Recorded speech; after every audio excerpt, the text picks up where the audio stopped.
नमस्कार, उत्तराखंड के इस खास बुलेटिन में आप सभी का स्वागत है। मैं हूं आपके साथ प्रियंका तिवारी। खबरों को विस्तार से जानेंगे, लेकिन उससे पहले एक नजर हेडलाइंस पर।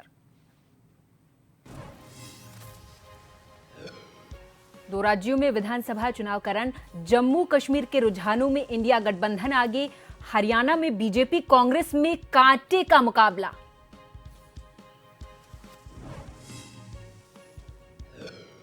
केदारनाथ विधानसभा क्षेत्र में सीएम धामी ने की 39 घोषणाएं, विधायक नहीं होने पर मुख्यमंत्री कर रहे हैं जनहित विकास के कार्य। दिवंगत एमएलए शैला रानी के निधन से खाली है सीट।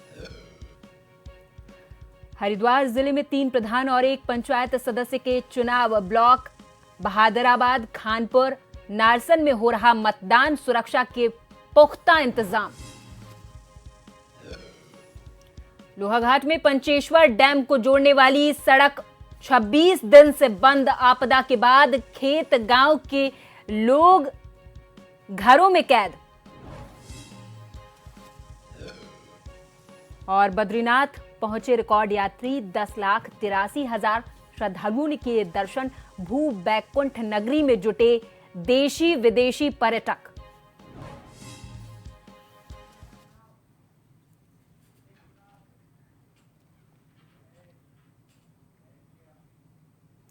और आज हरियाणा विधानसभा और जम्मू कश्मीर विधानसभा के चुनाव की वोटों की गिनती लगातार जारी है। इसी से संबंधित कुछ खबरें विस्तार से।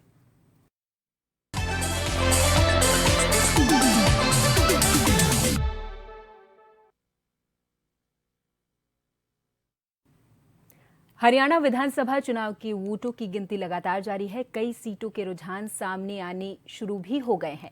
रुझानों में बीजेपी कांग्रेस के बीच कांटे का मुकाबला देखा जा रहा है। दोनों ही मुख्य दल के आंकड़े शुरुआती रुझान के बाद अब उलटफेर की ओर देखे जा रहे हैं।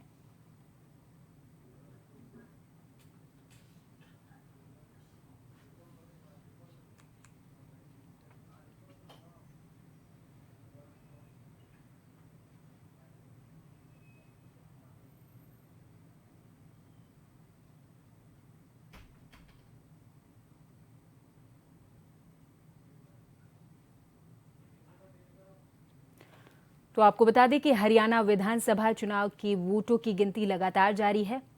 हरियाणा विधानसभा चुनाव और दूसरी ओर जम्मू कश्मीर विधानसभा चुनाव, वोटों की गिनती हो रही है। रुझान ऊपर नीचे हो रहे हैं। हालांकि कभी कांग्रेस आगे चली जाती है तो कभी बीजेपी आगे आकर दावा ठोक रही है कि बीजेपी अपनी सरकार बना लेगी।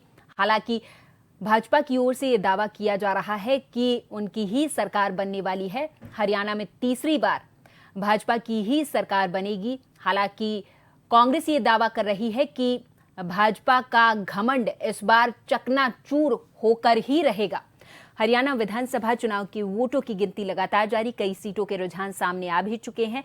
रुझानों में बीजेपी कांग्रेस के बीच कांटे का मुकाबला देखा जा रहा है। दोनों मुख्य दल के आंकड़े शुरुआती रुझान के बाद अब उलटफेर की ओर देखे जा रहे हैं।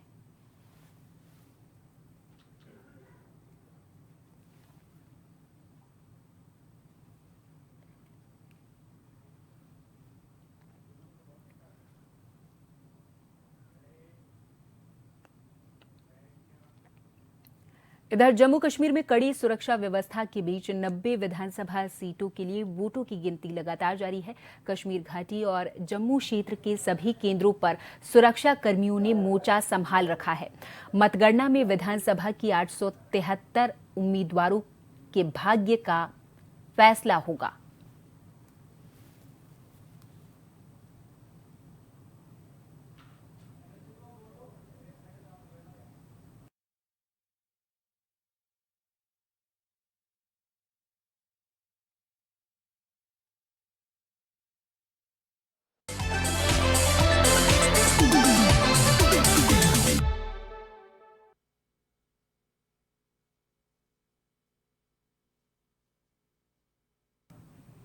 इधर सीएम धामी का केदारनाथ विधानसभा क्षेत्र की जनता से वादा हुआ है, जब तक आपका विधायक नहीं बनता तब तक मैं खुद वहां का विधायक बनकर काम करूंगा। ऐसा सीएम धामी ने अपने वादे में कहा है।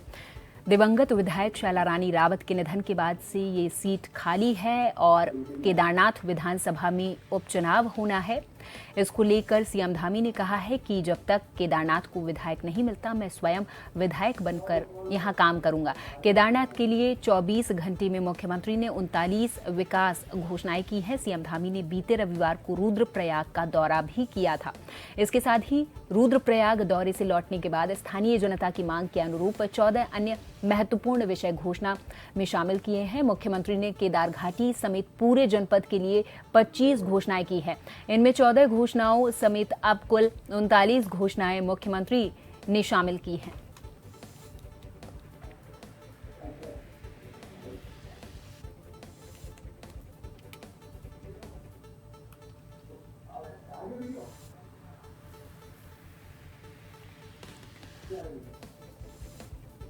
तो आपको बता दें कि शैला रानी रावत के निधन के बाद से ये सीट खाली पड़ी है और केदारनाथ विधानसभा क्षेत्र की जनता से सीएम धामी ने ये वादा किया है कि जब तक यहां पर कोई विधायक नहीं मिलता मैं स्वयं विधायक बनकर यहां पर काम करूंगा।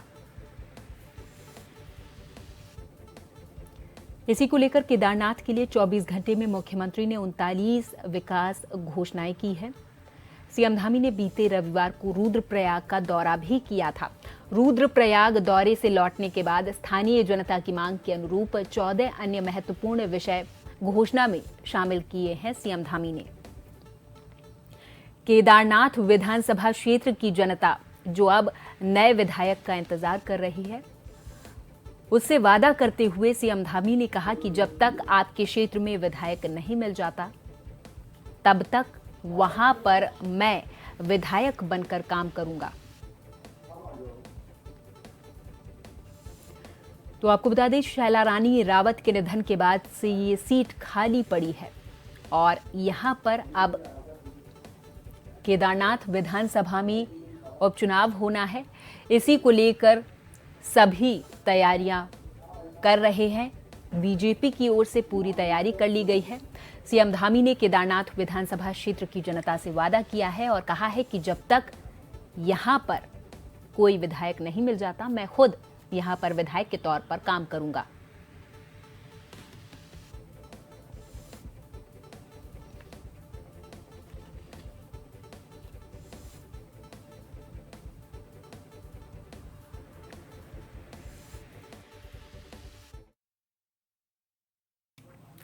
काशीपुर में आईआईएम उत्तराखंड प्रकोष्ठ के स्थापना दिवस कार्यक्रम में आयोजित आपको बता दें कि बतौर मुख्य अतिथि के रूप में प्रदेश के राज्यपाल लेफ्टिनेंट जनरल गुरमीत सिंह ने शिरकत की है। इस दौरान राज्यपाल लेफ्टिनेंट जनरल गुरमीत सिंह ने दीप प्रज्वलित कर फीता काटकर इसका उद्घाटन किया है। राज्यपाल ने युवाओं से कहा है कि इच्छा शक्ति और आत्म अनुशासन से अपने सपने साकार कर सकते हैं। इस दौरान मीडिया से भी बातचीत की है। आईआईएम काशीपुर में उत्तराखंड प्रकोष्ठ की स्थापना को एक अहम कदम बताया और कहा कि प्रदेश की 3 यूनिवर्सिटी के साथ एमओयू साइन हुआ है, जिसमें कुमाऊं यूनिवर्सिटी, पंडित गोविंद वल्लभ पंत कृषि यूनिवर्सिटी और उत्तराखंड तकनीकी यूनिवर्सिटी शामिल है।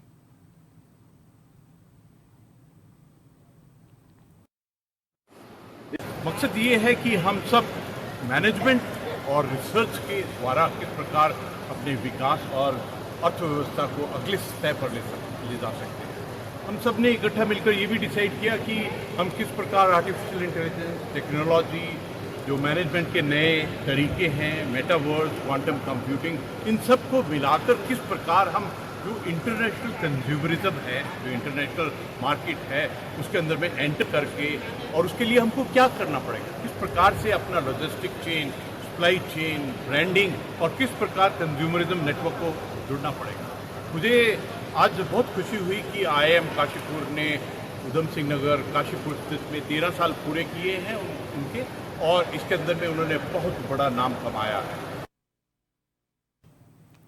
भारतीय जनता पार्टी के राष्ट्रीय उपाध्यक्ष और उत्तराखंड प्रदेश प्रभारी दुष्यंत गौतम का मसूरी में भारतीय जनता पार्टी के कार्यकर्ताओं ने फूलों का गुलदस्ता और शॉल देकर सम्मानित किया है। इस मौके पर राष्ट्रीय उपाध्यक्ष दुष्यंत गौतम के द्वारा मसूरी और आसपास के क्षेत्र में भारतीय जनता पार्टी के द्वारा चलाए जा रहे सदस्यता अभियान की समीक्षा भी की गई है। उन्होंने कहा कि भारतीय जनता पार्टी के द्वारा हर 6 साल में संगठन पर्व के रूप में संगठन को मजबूत करने के लिए सदस्यता अभियान चलाया जाता है, जिसके बाद सक्रिय सदस्यता का चयन किया जाएगा और मजबूत संगठन का निर्माण भी किया जाएगा। आज अच्छा लग रहा है कि मसूरी के अंदर हम बैठे हुए और मसूरी के अंदर जो सदस्यता अभियान चल रहा है वो अपने जो उन्होंने टारगेट लिया उस टारगेट को पूरा कर रहा है और लगातार कार्यकर्ताओं में बड़ा उत्साह दिख रहा है। और मुझे लगता है ये कार्यकर्ता जो एक सदस्य ने एक सैनिक के रूप में अपने आप को आगे बढ़ाने का काम कर रहे हैं। जो मोदी जी का संकल्प है 2047 में विकसित भारत देना, उसके लिए सब कार्यकर्ता मिलकर भारतीय जनता पार्टी को मजबूत करने का काम करेंगे। उत्तराखंड सरकार की ओर से बुजुर्गों के लिए चलाई जा रही दीनदयाल मातृपित्र तीर्थाटन यात्रा को क्षेत्रीय विधायक डॉक्टर प्रमोद नैनवाल ने कुमाऊं मंडल विकास निगम से हरी झंडी दिखाकर रवाना किया है। बता दें कि धामी सरकार ने 60 साल से अधिक के बुजुर्गों के लिए तीर्थ यात्रा को लेकर एक योजना शुरू की है, जिसका नाम दीनदयाल मातृपित्र तीर्थाटन यात्रा रखा गया है। रानीखेत विधानसभा से भिकियाशैन और रानीखेत तहसील से लगभग 30 लोग यात्रा में शामिल हैं। 6 दिवसीय इस तीर्थ यात्रा में तीर्थयात्री हरिद्वार, ऋषिकेश, उत्तरकाशी, गंगोत्री से दर्शन कर वापस रानीखेत आएंगे।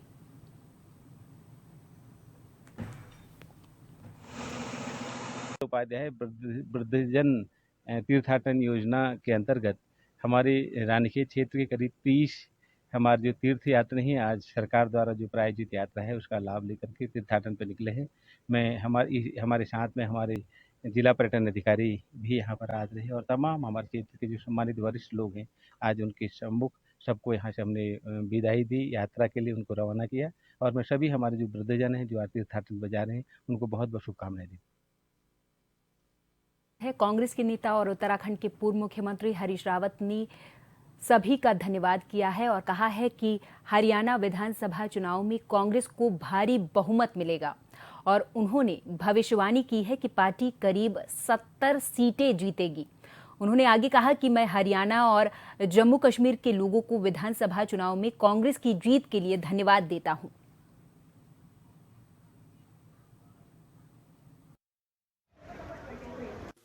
मैं इस शानदार जीत के लिए, जीत की तरफ बढ़ रहे हैं, बढ़ते कदमों के लिए हरियाणा की जनता को और जम्मू कश्मीर की जनता को प्रणाम करता हूं, उनको धन्यवाद देता हूं और अपनी लीडरशिप को बहुत बहुत बधाई देना चाहता हूं।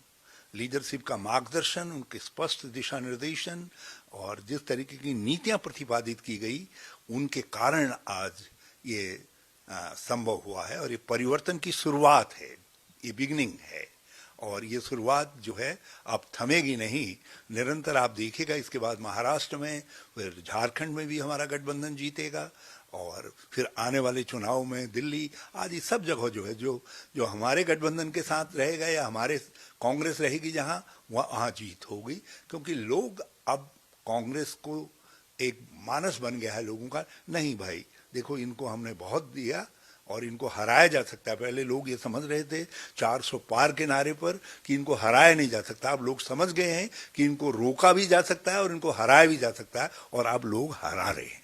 हम लैंडस्लाइड विक्ट्री की तरफ जा रहे हैं। अभी रुझान चाहे 55-60 पर दिखा रहे हो आगे और मेरा मानना है कि ये 70 के करीब जाए। मसूरी के भाजपा मंडल के पूर्व अध्यक्ष मोहन पेटवाल के द्वारा भाजपा के राष्ट्रीय उपाध्यक्ष दुष्यंत गौतम को मसूरी की विभिन्न समस्याओं को लेकर एक ज्ञापन सौंपा गया है। मोहन पेटवाल ने कहा कि मसूरी की कई समस्याओं को लेकर केंद्र और राज्य सरकार से संबंधित विषयों को लेकर राष्ट्रीय उपाध्यक्ष दुष्यंत गौतम को ज्ञापन देकर बताया गया है कि मसूरी के अंग्रेजों के समय पर स्थापित लंढौर बाजार की हालत बद से बदतर हो गई है। लंढौर बाजार को पर्यटन की दृष्टि से विकसित किया जाना जरूरी है। उन्होंने कहा कि लंढौर बाजार में साइंस एंड टेक्नोलॉजी के अधीन सर्वे ऑफ इंडिया की करीब 33.5 एकड़ भूमि है, जो पिछले 25 सालों से खाली पड़ी हुई है, जिसमें एक खेल का मैदान है, 24 के आसपास कॉटेज और 60 के आसपास फ्लैट है, जहां पर शिक्षा के क्षेत्र, विद्यालय या कॉलेज और रोजगार परक विषयों पर वहां पर इंस्टीट्यूट खोला जा सकता है।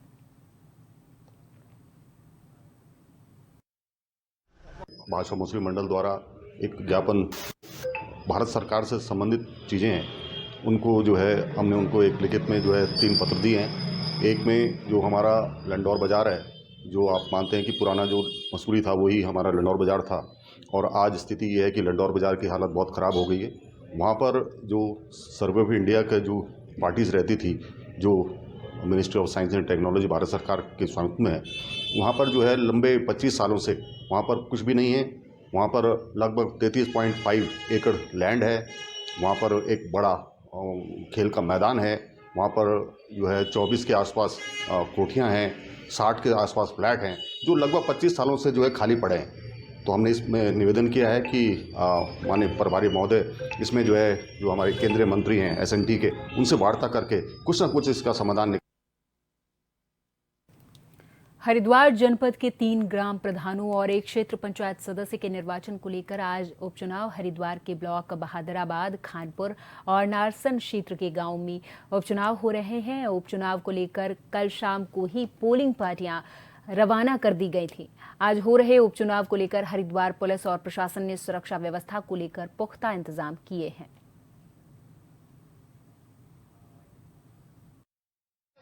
फिलहाल जो है बहादुराबाद में एक क्षेत्र पंचायत सदस्य का और 3 प्रधानों का बहादुराबाद, खानपुर और नारसन ब्लॉक में चुनाव है।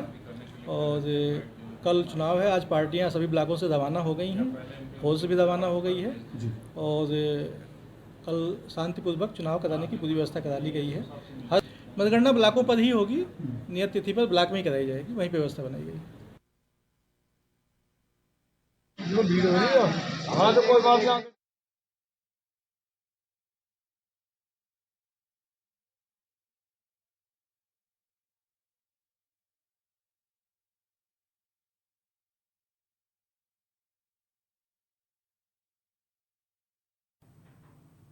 काशीपुर में पुलिस ने अंतर्राज्यीय वाहन चोर गिरोह के एक शातिर को गिरफ्तार करके उसके कब्जे से चोरी की गई कार बरामद कर ली है।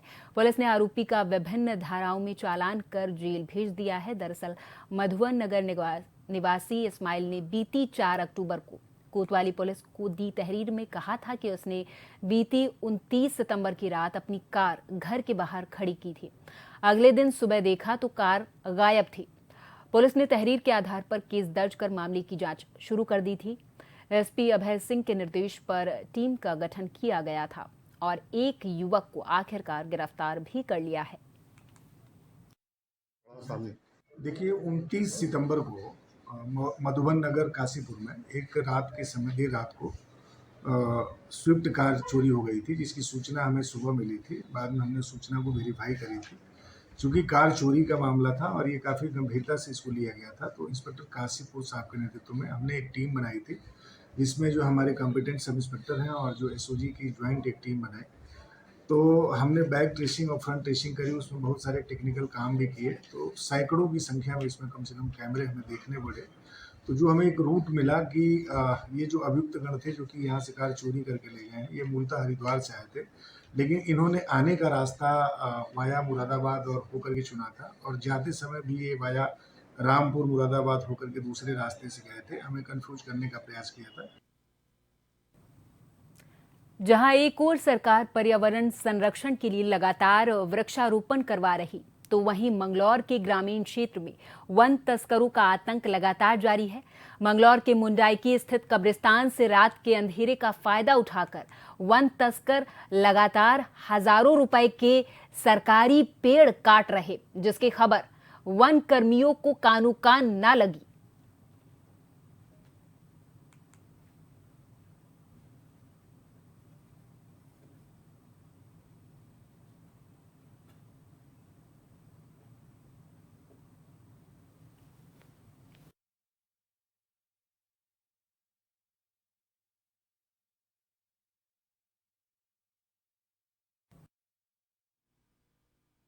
देखिए, जो हमारे संज्ञान में आया है वो ये है कि मुंडिया के गांव में कब्रिस्तान में आपके जमोया के पेड़ काटे गए हैं, तो उसमें नियमानुसार कार्रवाई करने के लिए जो मेरे अधीनस्थ स्टाफ है उनको मैंने अपने द्वारा वो दे दिए हैं, डायरेक्शंस दे दिए गए हैं।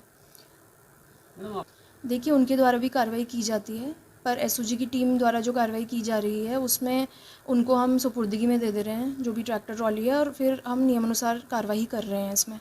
तो ये मिल करके हमारे द्वारा जो भी कार्रवाई है वो की जा रही है। और मेरी जितने भी आम जन हैं उनसे भी अपील है, और अपने जो हमारे भाई बंधु हैं, पत्रकार भाई हैं, उनसे भी ये अपील है कि आप भी अपने माध्यम से मतलब जितनी भी मतलब हम मिल करके ही इन सब जो अवैध खनन, अवैध पातन की जो गतिविधियां हो रही हैं उन पे हम नियंत्रण पा सकते हैं।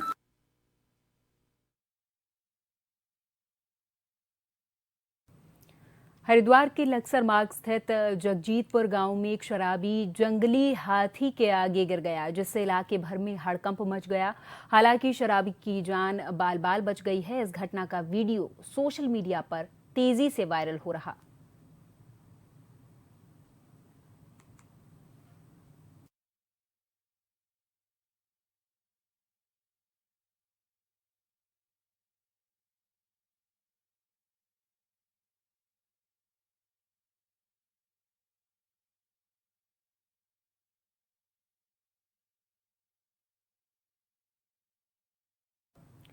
भू बैकुंठ नगरी बद्रीनाथ धाम में इस वर्ष रिकॉर्ड तोड़ तीर्थयात्री पहुंच रहे, जिसके चलते नारायण धाम आजकल बेहद खूबसूरत दिखाई दे रहा। चारों ओर खूब संख्या में तीर्थयात्री नजर आ रहे, जिसके चलते स्थानीय लोगों में और होटल कारोबारियों में काफी उत्साह का माहौल बना हुआ है। बता दें कि भगवान बद्री विशाल जी की धाम की यात्रा अब तक कुल 10,83,087 तीर्थयात्री धाम में दर्शन कर चुके हैं, और अभी भी हजारों की तादाद में देश और विदेश के हर कोने से तीर्थयात्री पहुंच रहे हैं। बद्रीनाथ धाम में आजकल काफी अच्छी धूप खिली हुई है। हालांकि सुबह और शाम के वक्त थोड़ी बहुत ठंड महसूस जरूर की जा रही, लेकिन फिर भी तीर्थयात्रियों की आस्था पर कोई कमी नजर नहीं आ रही।